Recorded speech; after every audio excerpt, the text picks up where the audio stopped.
eu gostaria de compartilhar com você uma palavra cristocêntrica, uma palavra de Cristo.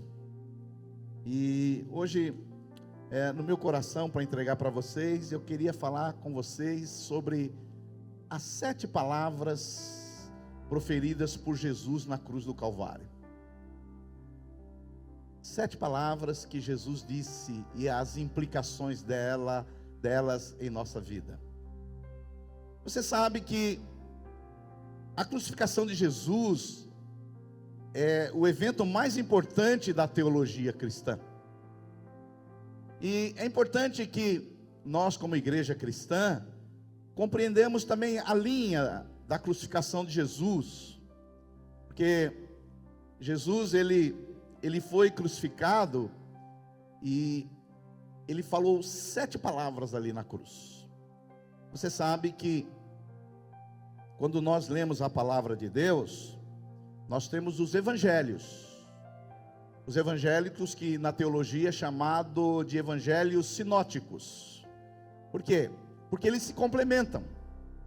Então você, quando quer ler uma história dos evangelhos, o ideal não é que você lê só essa história num evangelho. É importante que você lê nos outros evangelhos, porque senão você pode ter uma visão incompleta daquela história. Por exemplo, se você for ler o evangelho de Lucas, você vai ouvir só 2 palavras que Jesus disse na cruz.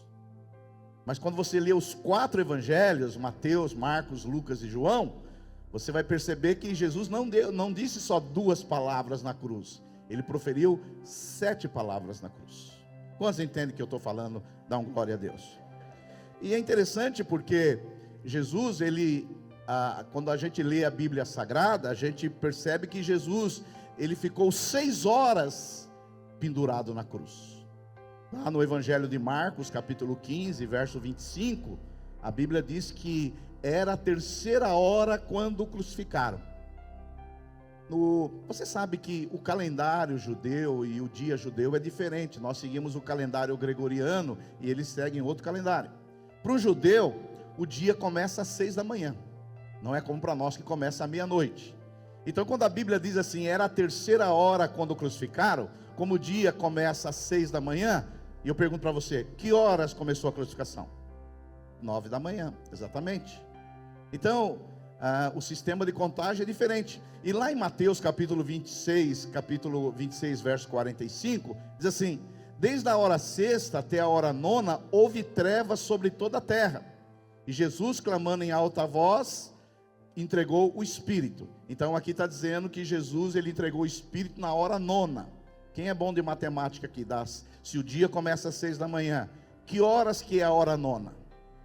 3 horas da tarde.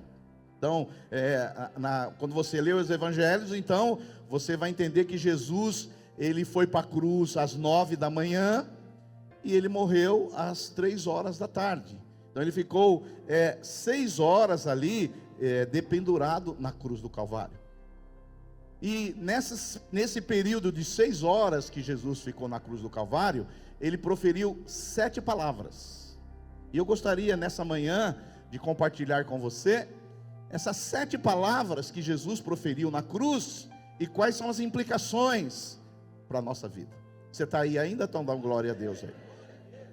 Sem mais delongas, a primeira palavra que Jesus proferiu na cruz do Calvário foi uma palavra de perdão.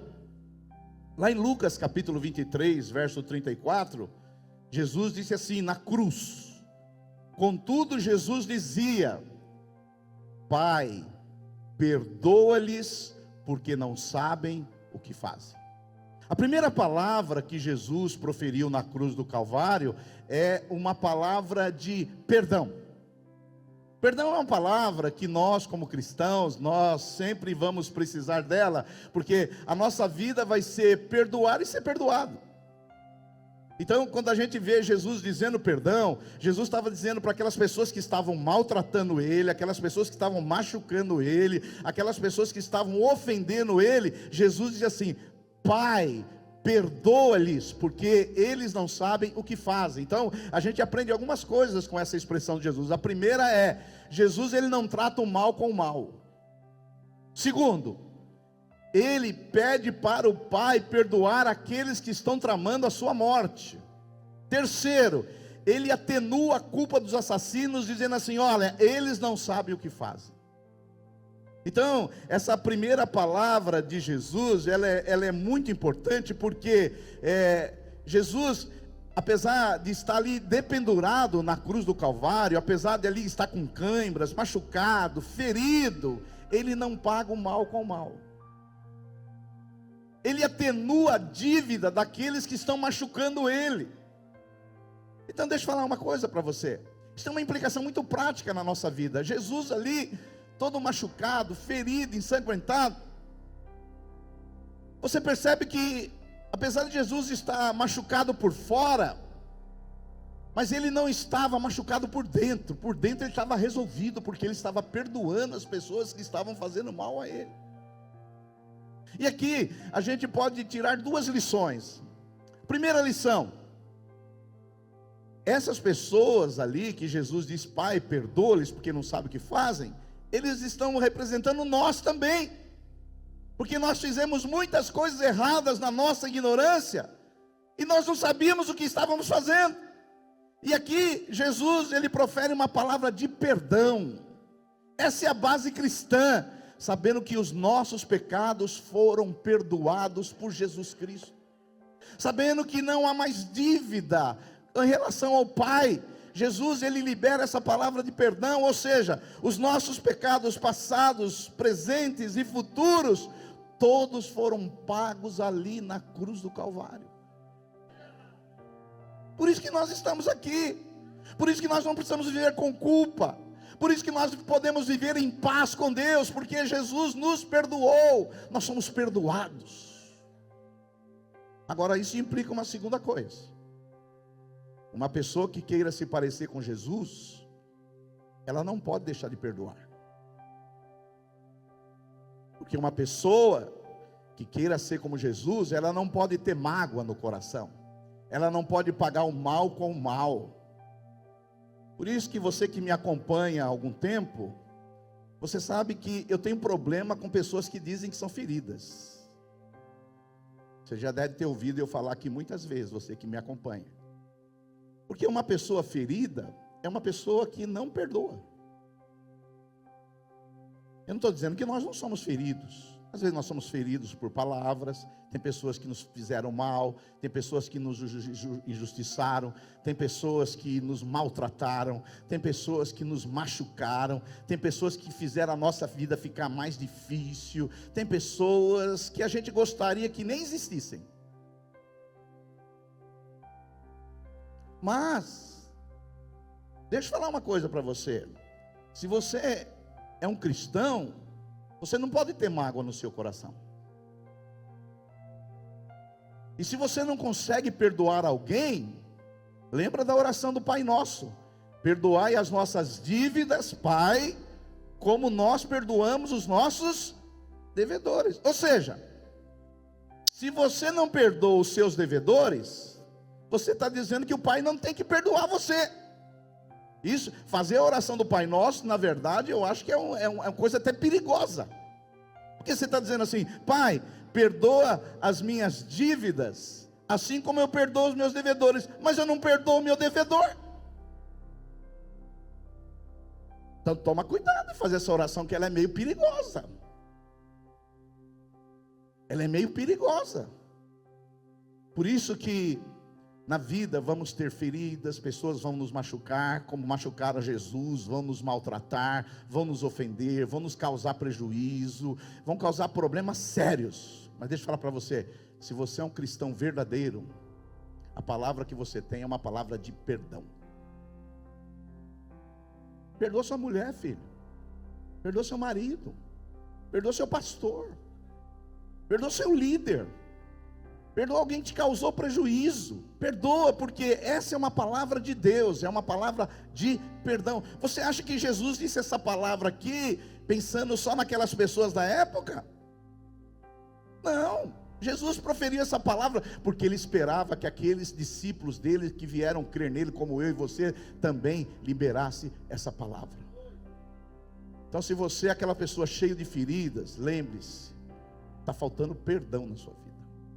Porque quem perdoa, as feridas são cicatrizadas. Estou falando para você, isso é um evangelho simples.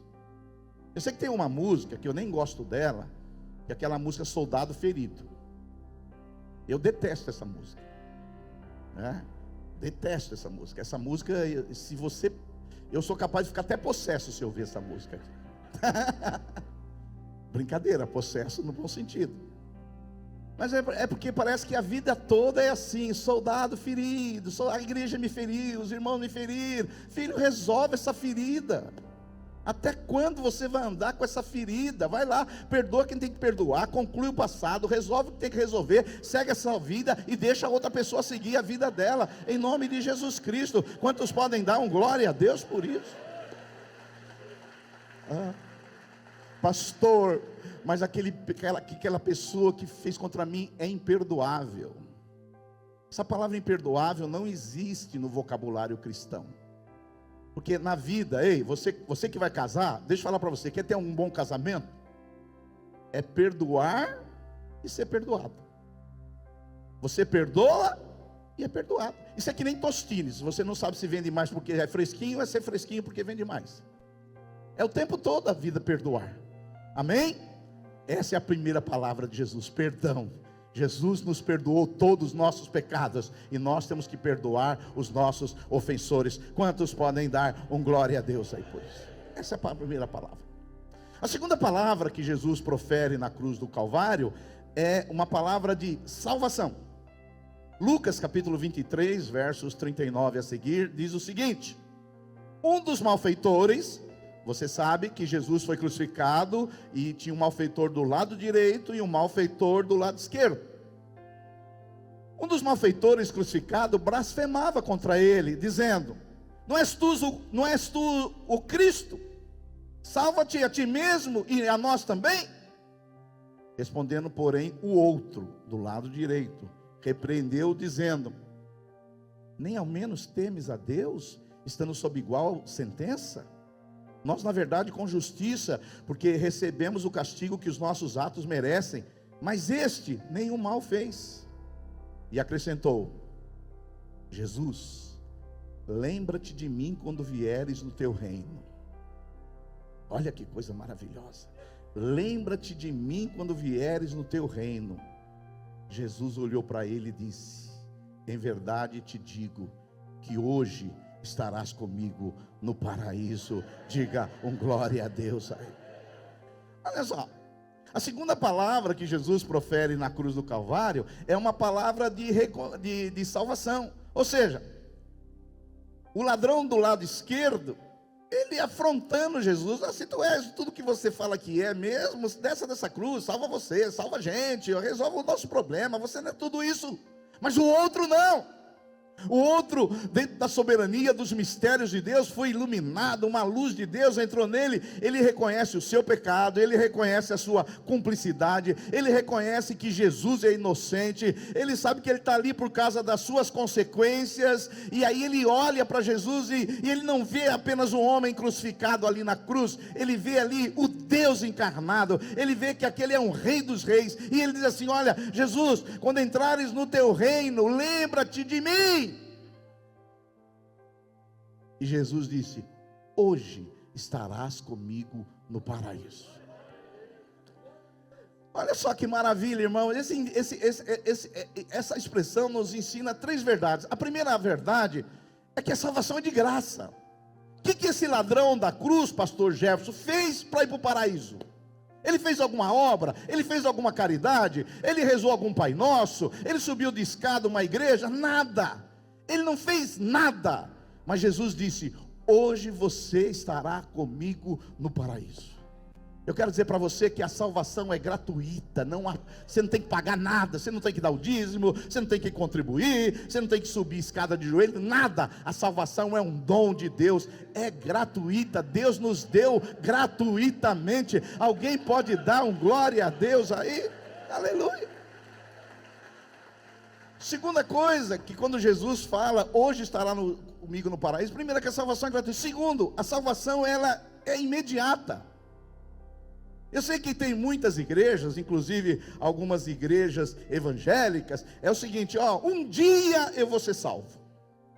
Eu vou caminhando, eu vou carregando fardo, eu vou aqui me esmerando, eu vou aqui tomando a minha cruz. Quem sabe um dia eu vou ser salvo. Quem sabe um dia Deus vai colocar na balança o que eu fiz de certo e o que eu fiz de errado. Se eu fiz mais coisas certas, que é provavelmente que eu fiz, talvez eu vou para o céu. E se eu fiz mais coisas erradas, eu vou para o inferno, para o purgatório, não sei o que você acredita. Mas Jesus disse, hoje estarás comigo no paraíso. A salvação, deixa eu falar para você, não é algo futuro. A salvação, quando você crê em Jesus, a salvação já chegou em você. Você já tem a vida eterna. Quantos podem dar um glória a Deus aí? Aleluia. E a salvação é estar com Cristo. Eu sei que as pessoas ficam discutindo, pastor, onde nós vamos estar na eternidade, o novo céu, a nova terra, no milênio, vai ser nesse mundo, vai ser em outro lugar. Eu falo, eu não sei, o que importa é que nós vamos estar com Cristo. Porque estando com Cristo, pode ser em qualquer lugar. Mesmo com você que é apaixonado pela sua mulher, ninguém deu amém, amém. Você estando com ela em qualquer lugar, tá bom. Agora, se você não gosta da sua mulher, você pode levá-la para Miami, você vai ter problema, você não gosta dela. Agora, estar com Cristo é maravilhoso, seja no novo céu, nova terra, seja no milênio, seja onde for, estar com Cristo aqui nessa terra é maravilhoso. Quantos podem dar um glória a Deus? E uma aplicação que a gente pode trazer nessa segunda palavra de Jesus, que é uma palavra de salvação, é: você ainda tem dúvida da sua salvação? Você ainda está nessa de achar que a salvação é futura? Jesus disse para o ladrão da cruz que não fez nada, só aprontou. A única coisa que ele fez foi uma confissão certa. Ele creu no seu coração, porque a Bíblia diz isso: se você confessar que Jesus Cristo é o Senhor e crer no seu coração, você vai ser salvo. É a única coisa que ele fez, e ele foi salvo. Aleluia. Por isso que de vez em quando chegam umas perguntinhas para nós, assim: pastor, só existe salvação na igreja? Não. O ladrão da cruz, que igreja que ele era? Nenhuma. E ele foi salvo. Ele não era assembleiano, ele não era batista, não era presbiteriano, não era luterano, não era de igreja nenhuma. Ele foi salvo. Ah, pastor, então você quer dizer que eu não preciso vir na igreja? Não, não foi isso que eu quis dizer. O que eu quero dizer é que tem salvação fora da igreja, mas todo salvo, ele quer vir para a igreja. Deu para entender? Salvação às vezes acontece fora da igreja, num acampamento, numa célula, às vezes acontece num lugar que você menos imagina. Mas quem é salvo, ele quer estar na igreja, porque ele quer estar com aqueles que estão desfrutando da mesma salvação que ele tem. Eu não consigo pensar, por exemplo, num cara salvo que não vem no culto e fica jogando bola agora. Ele está lá com os cachaceiros, com os pingus, com os maconheiros. Eu sei disso porque eu jogo com eles durante a semana. Eles estão lá, e alguns estão me assistindo. Pô, estou chamando de cachaceiro, maconheiro, é por aí. Agora, um salvo, ele acorda domingo de manhã, o dia da ressurreição de Jesus, o dia que nós vamos celebrar a ceia, e ele está lá comendo um pastel de cana, um pastel de carne, tomando caldo de cana na feira. Não, ele quer estar com os salvos, falar a linguagem dos salvos, encorajar os salvos, se alegrar com os salvos. Quantos podem dar um glória a Deus? Então você aí que está nos assistindo, deixa eu falar para você, você que está nos assistindo, eu sei que tem gente na Argentina assistindo, no Nordeste nos assistindo, nos Estados Unidos assistindo. Deixa eu falar para você, você está certo, nos assiste, mas você que está aqui em Mauá assistindo, vou dizer para você, está em pecado, porque o seu lugar é de estar aqui com o povo de Deus. Não foi eu, foi o Silvio Galho e os pastores que estabeleceu a igreja. Quem estabeleceu a igreja foi Jesus de Nazaré. Ele morreu pela sua igreja. Desculpa aí. A primeira palavra que Jesus proferiu na cruz foi uma palavra de perdão. A segunda palavra que Jesus proferiu na cruz foi uma palavra de salvação. Podemos ter certeza da nossa salvação. A terceira palavra que Jesus proferiu na cruz foi uma palavra de afeição. Lá em João, por isso que a gente tem que usar os 4 evangelhos para entender o que Jesus disse na cruz. Lá em João capítulo 19, verso 26 e 27, diz assim: Jesus está na cruz, vendo a sua mãe. Quem que era a mãe de Jesus, irmãos? Maria. Pode falar Maria aqui, só não pode rezar para Maria. Mulher de Deus. Vendo Jesus, sua mãe Maria, e junto a ela o seu discípulo amado, disse: mulher, eis aí o teu filho. Depois disse ao discípulo amado: eis aí a tua mãe. Dessa hora em diante, o discípulo a tomou para casa. A terceira palavra que Jesus profere ali na cruz do Calvário, é afeição, cuidado. Pastor, os católicos dizem que Maria não teve nenhum filho a não ser Jesus. Não é verdade.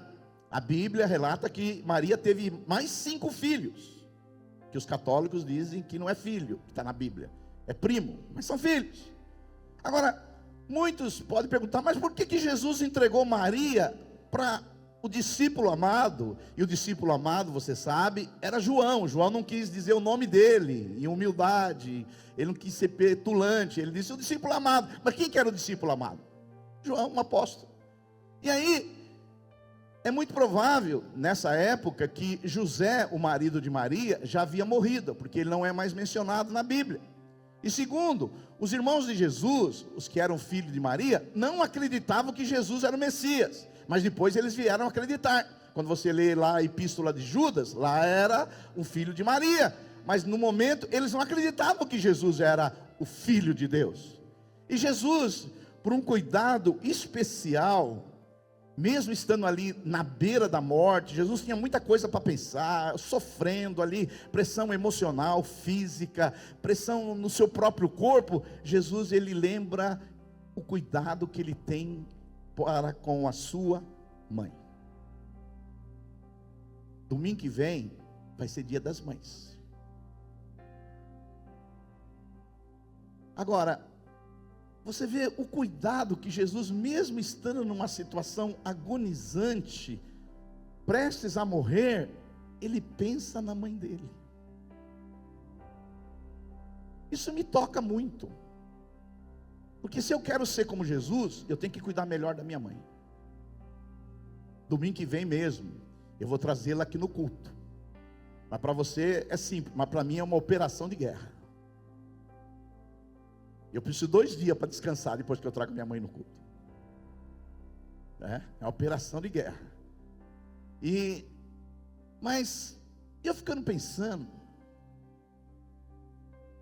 a pessoa que mais sofreu por mim nessa terra, que mais se doou por mim, e eu me lembro uma vez eu estava levando a minha mãe no médico, e minha mãe tem muitas varizes na perna, e ela sofre muito por causa das varizes.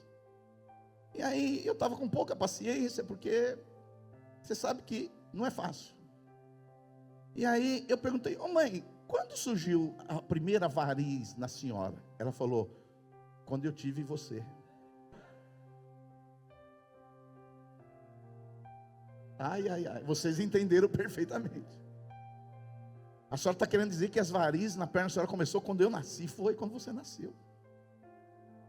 Eu falei: eu tenho que amar mais essa mulher. Eu tenho que cuidar mais dessa mulher. Eu tenho que me esforçar mais por essa mulher. Deixa eu falar para você que é filho. Valorize a sua mãe. Ligue para sua mãe, se você não puder visitar. Domingo que vem, honre a sua mãe. Porque a Bíblia Sagrada tem uma promessa para aqueles que honram o pai e a mãe. Efésios capítulo 6, verso 2, diz assim: honra teu pai e a tua mãe, que é o primeiro mandamento com promessa. Você sabe qual que é a promessa? Que você vai ter uma vida longa sobre a terra. Quantos querem ter uma vida longa sobre a terra? Dá uma glória a Deus. Honra a sua mãe. Às vezes é difícil. Às vezes é cansativo. Mas aí você lembra o que a sua mãe já fez por você. Por exemplo, domingo que vem, nós vamos aqui colocar ali culto das mulheres. Mas está errado. Aqui não tem culto para mulher nem para homem. Aqui é culto só para Jesus. O culto aqui é só para Jesus. Vai ter o culto para Jesus para honrar as mulheres. Isso aí as palavrinhas às vezes dizem alguma coisa. Então domingo é o dia de você trazer sua mãe. Não teve nenhum amém. Domingo é dia de você fazer a operação de guerra, que eu vou acordar 5 da manhã e fazer um monte de coisa para trazer ela aqui. Depois vou levar ela para almoçar na minha casa. Eu sei que depois de tudo eu vou ter que descansar 2 dias. Mas eu vou honrá-la. Porque Jesus honrou sua mãe. Quantos aqui querem se parecer com Jesus? Dá glória a Deus. E a Bíblia Sagrada diz que João, o apóstolo, honrou tanto Maria, que depois esse João, o discípulo amado, segundo a tradição, ele foi ser pastor lá na cidade de Éfeso, na Turquia, que era a Ásia Menor, e que Maria morava na mesma cidade que ele. Então, ou seja, Jesus disse para ele cuidar de uma mãe que não era a mãe dele, e ele cuidou. Então, quem quer se parecer com Jesus, ele cuida da mãe. Eu sei que muitos de vocês têm a mãe que mora longe, mas hoje tem Sedex para mandar o presente, não é? Hoje tem muitas coisas. Domingo que vem nós vamos ter o culto para Jesus e vamos honrar as mulheres, e queremos dar um presente para você, mãe. Se o seu filho não tiver um presente, pelo menos essa igreja vai dar um presente para você. Aleluia! Quarta palavra que Jesus ele profere na cruz. A primeira palavra foi uma palavra de perdão, a segunda palavra foi uma palavra de salvação, a terceira palavra foi uma palavra de afeição e cuidado. A quarta palavra que Jesus profere na cruz é de desamparo. Lá em Mateus capítulo 27, verso 46, por volta da hora 9, 3 horas da tarde, clamou Jesus em alta voz, dizendo: Eli, Eli, lama sabachthani. Isso é escrito em aramaico, que significa: Deus meu, por que me desamparaste? Agora, muitos até não entendem essa expressão de Jesus, porque Jesus ele faz um lamento, porque ele se sente desamparado. E a pergunta que muitos fazem é: puxa, pastor, mas o pai desamparou o filho naquele momento mais difícil de Jesus? Não foi falta de amor, não foi descuido do pai, não foi desinteresse? Não. Quando Jesus diz essa palavra aqui, nessas palavras aqui está a essência do Evangelho, o coração do Evangelho. Ou seja, a única maneira de Deus justo justificar a nós foi encontrar uma outra pessoa que fosse seu fiador substituto, representante que pudesse levar o golpe da lei, alguém que pudesse levar todas as demandas da justiça e da ira de Deus, porque Deus, sendo justo, não podia passar por cima do meu e do seu pecado. Mas Deus fez o quê? Fez o meu, o seu, os nossos pecados, passados, presentes e futuros, e de toda a humanidade, recair ali na pessoa de Jesus na cruz do Calvário. Então Jesus ali na cruz do Calvário, ele se torna o pecado personalizado, o pecado de todo homem, de toda mulher, de todas as épocas, de todos os tempos. Ele recai sobre Jesus, e ali Jesus fica desfigurado, e a ira de Deus vem contra ele. E Jesus ali, ele passa pelo pior momento da sua vida, onde o pai desampara o filho, o pai rompe a comunhão com o filho. O único momento da história que o pai rompeu a comunhão do filho, porque o meu, o seu, o nosso, todos os pecados recai sobre Jesus de Nazaré, e ali ele leva a ira de Deus. Ele é desamparado, a ponto de Isaías 53, 4 diz assim: certamente ele tomou sobre si as nossas enfermidades e as nossas dores, ele levou sobre si, e nós o reputávamos por aflito, ferido de Deus e oprimido, mas ele foi transpassado pelas nossas transgressões e moído pelas nossas iniquidades. O castigo que nos traz a paz estava sobre ele, e pelas suas pisaduras nós fomos sarados. Digam glória a Deus por isso. Aleluia.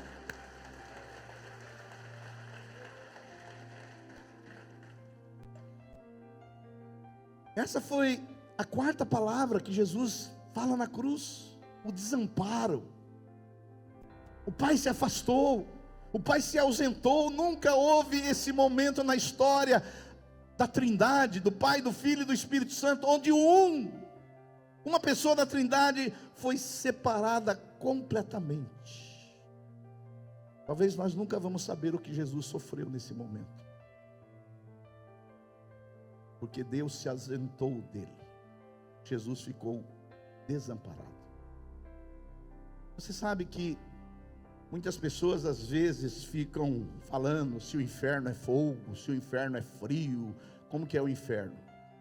O inferno é o fim de uma estrada sem Deus. Jesus, aqui ele sentiu o inferno, uma ausência de Deus. Os ímpios, eles não têm que se preocupar com fogo, com enxofre, com demônios. A preocupação é o fim de uma estrada sem Deus. Nunca mais verão ou terão a presença de Deus. Jesus passou pelo inferno para que eu e você nunca na nossa vida precisaremos passar por um momento sem Deus. Eu quero dizer para você que Ele está com você todos os dias, até a consumação dos séculos. Não haverá um dia nessa terra, se você chamar por Ele, que Ele não venha. Jesus passou por isso.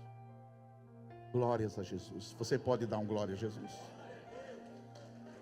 Aleluia.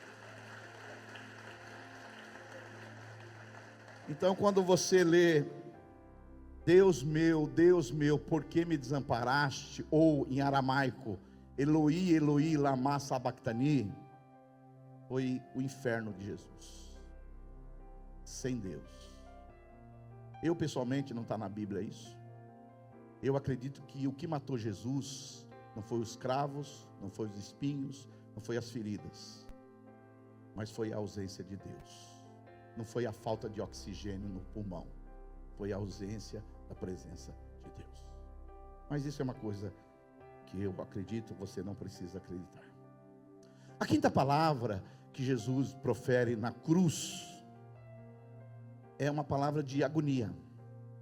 Lá em João capítulo 19, versos 28 e 29, diz assim: depois, vendo Jesus que tudo estava consumado, para se cumprir a escritura, disse: tenho sede.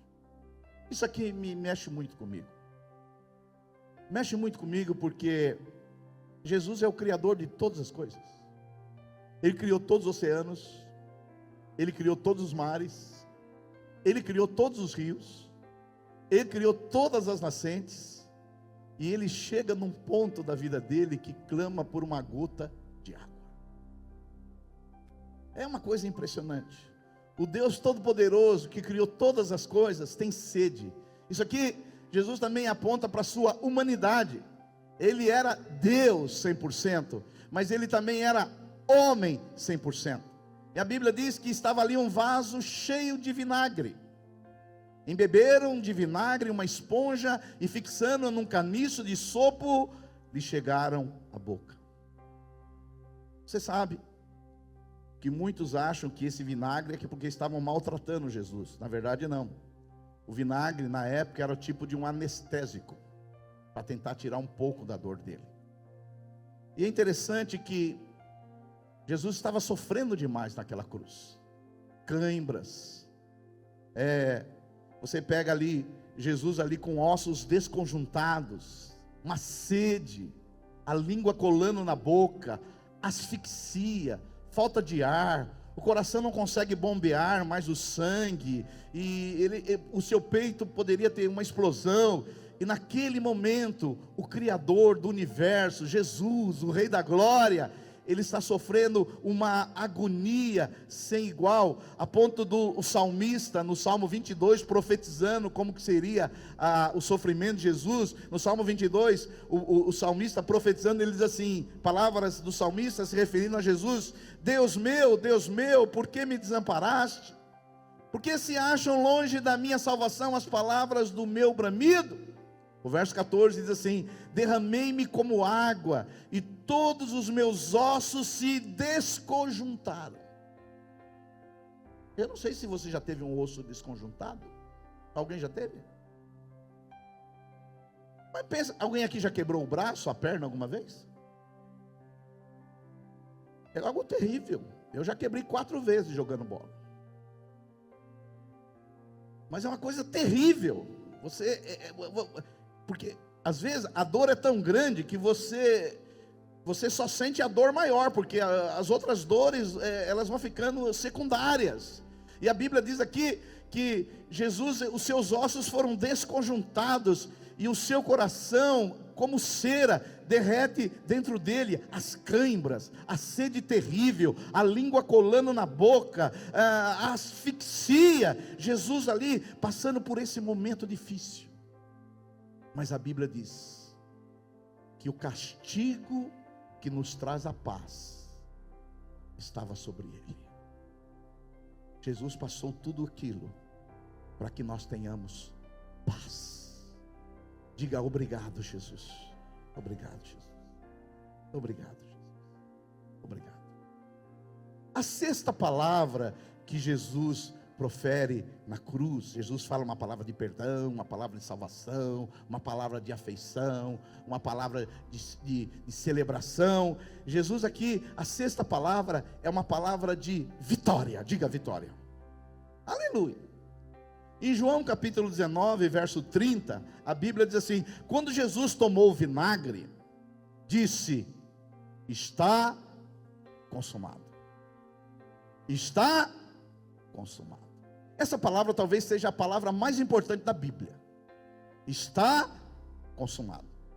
Os teólogos que estudam as línguas originais da Bíblia dizem que está consumado é uma palavra grega que é pronunciada como tetelestai. Diga comigo, tetelestai. Tetelestai.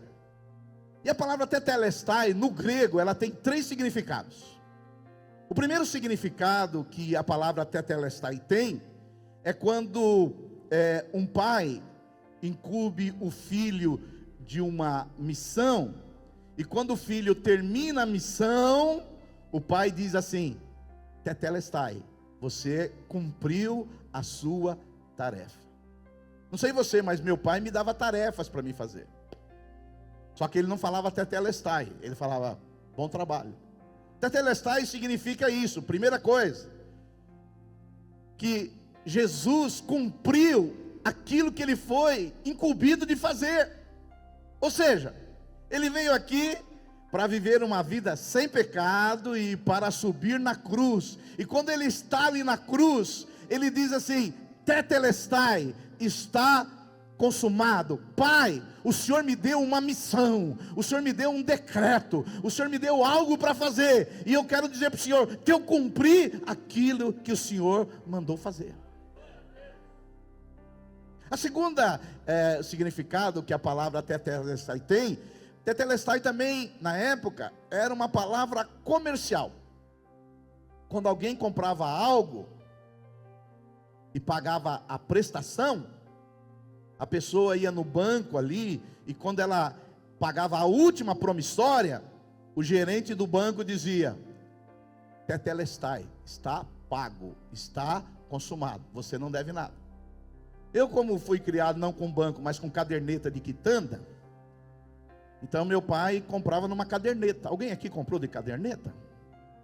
Só os mais velhos, né? Os mais novinhos agora é só Pix, né? Então, meu pai comprava na caderneta, no armazém, Sherman. Você não é dessa época de secos e molhados.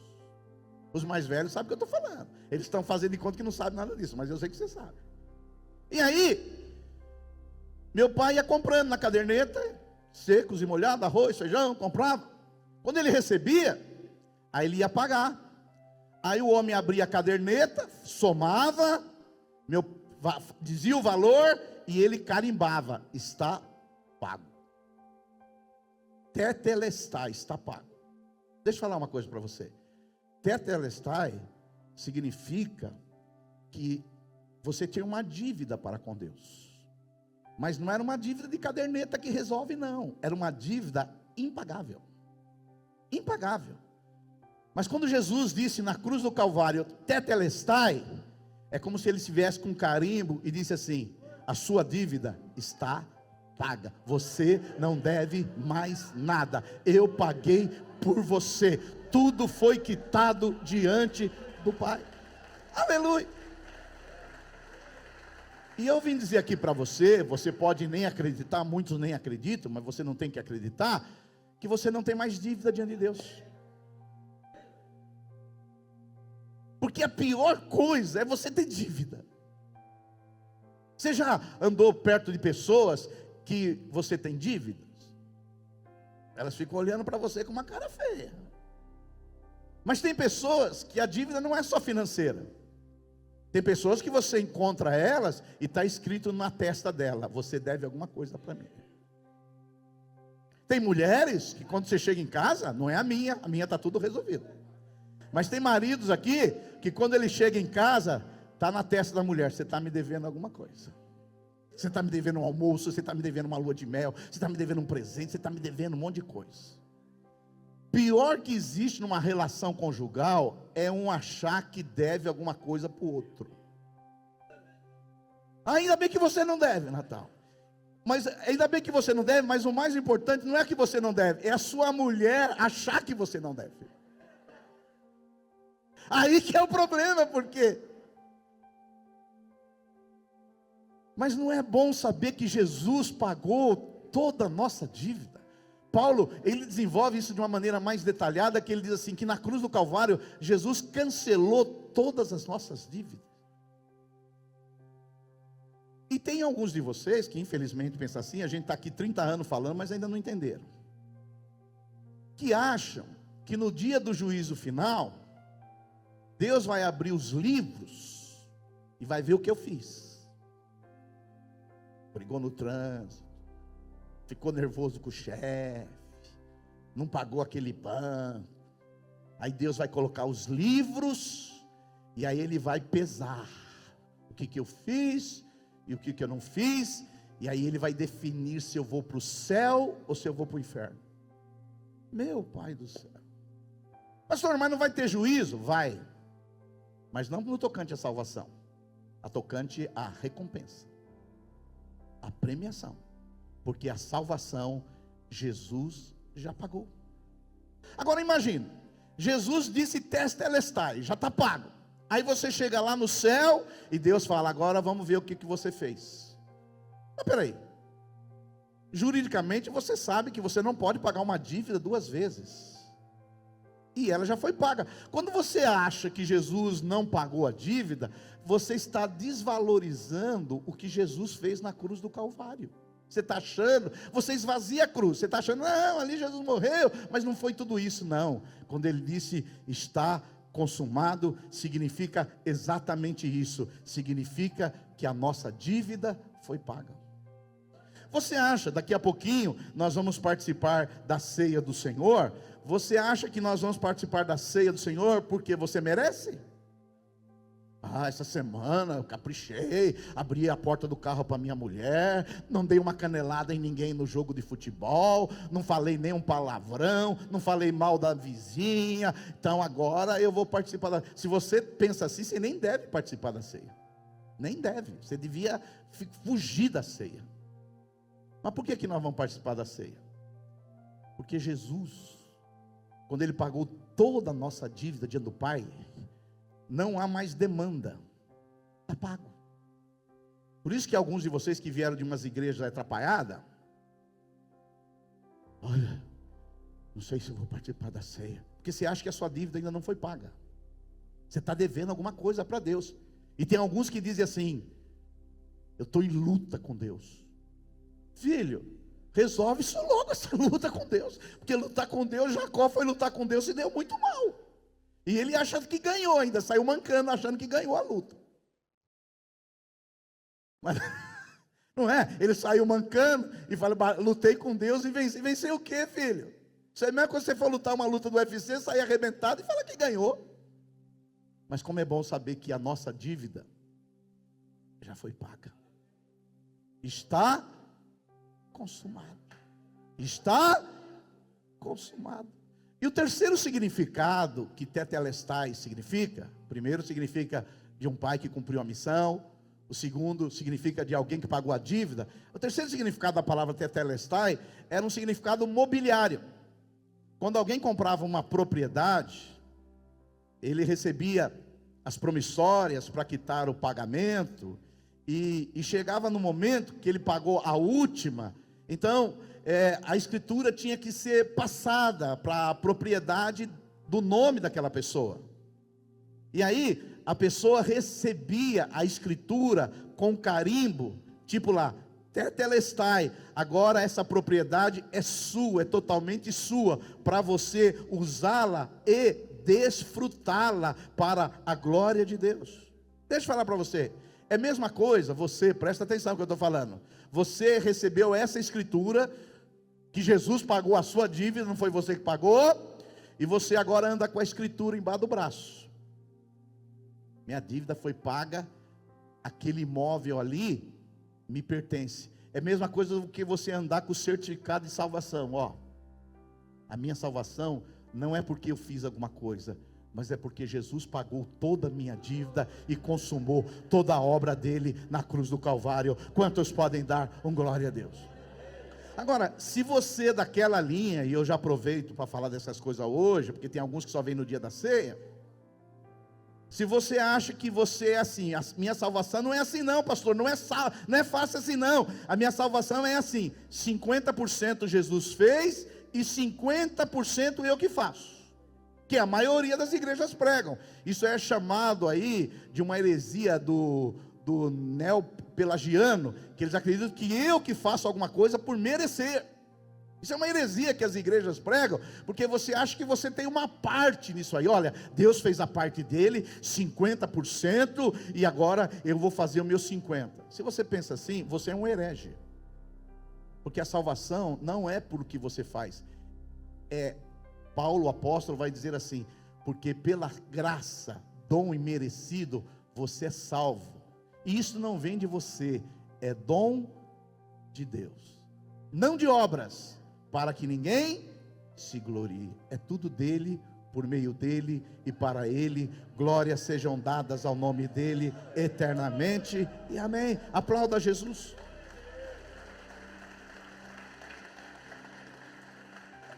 E a sétima e última palavra para a gente participar da ceia, que Jesus profere na cruz do Calvário, é uma palavra de rendição. Lá em Lucas 23, 46, então Jesus clamou em alta voz e disse: Pai, nas tuas mãos entrego o meu espírito. E dito isso, expirou. Olha só, Jesus, ele disse 7 palavras ali na cruz. Em outras palavras, Jesus, ele olhou por tudo que ele tinha feito, o fruto do seu trabalho, a sua morte no nosso lugar, substitutiva. Ele é o Cordeiro de Deus que tira o pecado do mundo. Ele glorificou o Pai, ele cancelou o escrito de dívida que era contra nós, ele falou tudo que era para falar, ele fez tudo que era para fazer, e ele disse: Pai, nas suas mãos entrego o meu espírito. Jesus se rendeu ao Pai e ao terceiro dia ressuscitou, subiu aos céus, está à direita do Pai, e tem um nome que está sobre todo nome, para que no nome de Jesus todo joelho se dobre e toda língua confesse que Jesus Cristo é o Senhor, para a glória de Deus Pai. Vamos aplaudir Jesus, e fica de pé no seu lugar, aleluia.